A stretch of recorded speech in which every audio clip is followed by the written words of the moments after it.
In August 1947, the British left India after more than 300 years. British India was partitioned into two independent nation-states, India and Pakistan. India was to remain secular with a Hindu majority. Pakistan was to have a Muslim majority. This is the story of how two countries were carved up in haste by British colonists and how this led to one of the largest human migrations in history. An estimated 15 million people were uprooted as Muslims began trekking to East and West Pakistan, while Hindus and Sikhs went the other way. Between 1 and 2 million people lost their lives due to large-scale religious violence, starvation, and disease. More than 75,000 women were raped or abducted. But how did this religious hatred spark so much violence? To understand this, we have to look at Britain's rule of India.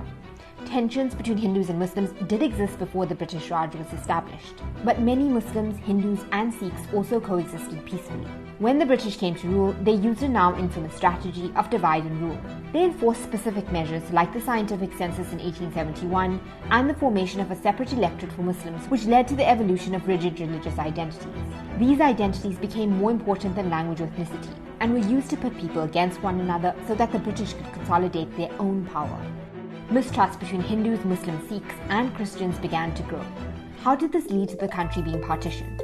Indians had long wanted independence from repressive British rule. During World War I, Britain introduced the Defence Act of India, which gave them indiscriminate power to lock people up without trial and restrict freedom of speech and movement. In 1919, British soldiers massacred unarmed Sikh men, women, and children who had gathered to celebrate the Sikh New Year in Jallianwala Bagh. Some say the massacre marked the beginning of resistance against colonial governance.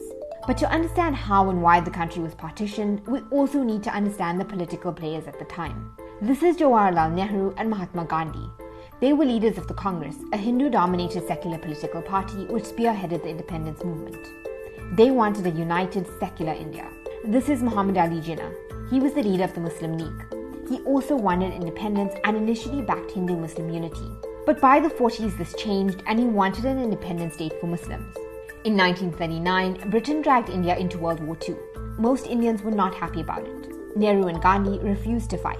They initiated the 1942 Quit India movement, a movement to have the British leave India entirely that resulted in nationwide protests against British rule.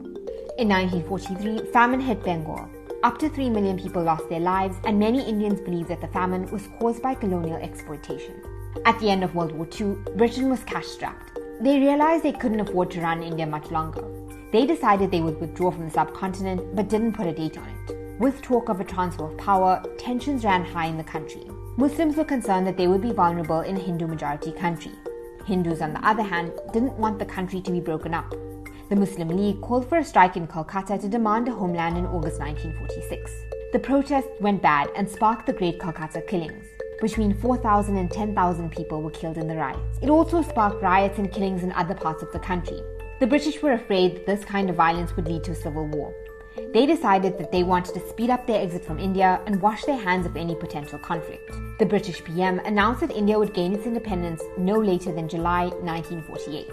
But all that changed when a new viceroy to India and minor royal, Lord Louis Mountbatten, was appointed in March 1947. His job was to resolve the issue of partition by negotiating between Nehru and Jinnah and try to get Britain out of the country as soon as possible. In June 1947, he made a shock announcement. The country would be partitioned. India would be independent by August 1947, almost a whole year earlier than intended. But who would divide the Indian Empire? This is Cyril Radcliffe. He was the British lawyer tasked with breaking up India by taking into consideration religious differences and railways and canals. He had never travelled anywhere east of Paris before he was flown to India and given 36 days to carve up the map of South Asia. Radcliffe drew the line which cut the states of Bengal and Punjab into two. He didn't award the princely state of Kashmir to either country. He later admitted that he relied on outdated maps and census reports because it was too hot to undertake fieldwork in June. Radcliffe finished 2 weeks before independence, but the viceroy decided to keep the borders of the new country a secret till after independence. On the 14th of August 1947, Pakistan declared its independence. A day later, so did India. At the time, neither country knew where the borders were. The British Army, which had suppressed Indians and crushed revolt, exited India after more than 300 years with hardly a shot fired and only 7 casualties. But they left two countries in complete turmoil. Partition unleashed a wave of bloodshed. One of the central flashpoints was Punjab. People who suddenly found themselves in the wrong country had to flee from their ancestral homes, on foot, on bullock carts, or by train. More than 7 million people travelled from India to Pakistan. Another 7 million people travelled from Pakistan to India. Mobs hid in the bushes along the way, waiting to slaughter people. Muslims, Hindus and Sikhs killed one another. Many of the refugees succumbed to hunger or thirst or were murdered along the way. Train carriages, dubbed blood trains, which carried refugees, often arrived at their destination with corpses. Women were raped and abducted. Many of the victims were mutilated and had their breasts cut off. Pregnant women attacked by mobs had their bellies cut out of them. Even children weren't spared.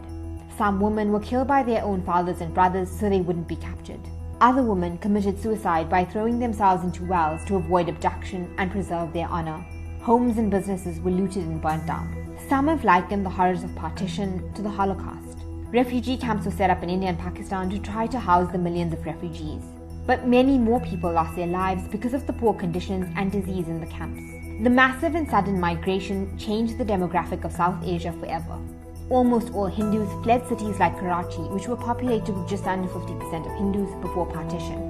More than 300,000 Muslims were forced to flee Delhi alone, the capital of independent India. Partition separated thousands of families. More than 70 years later, many families are still divided. Pakistan and India remain bitter rivals. They have fought 3 wars over Kashmir and one over East Pakistan, which eventually became Bangladesh. Today, there are still disputes over water and borders.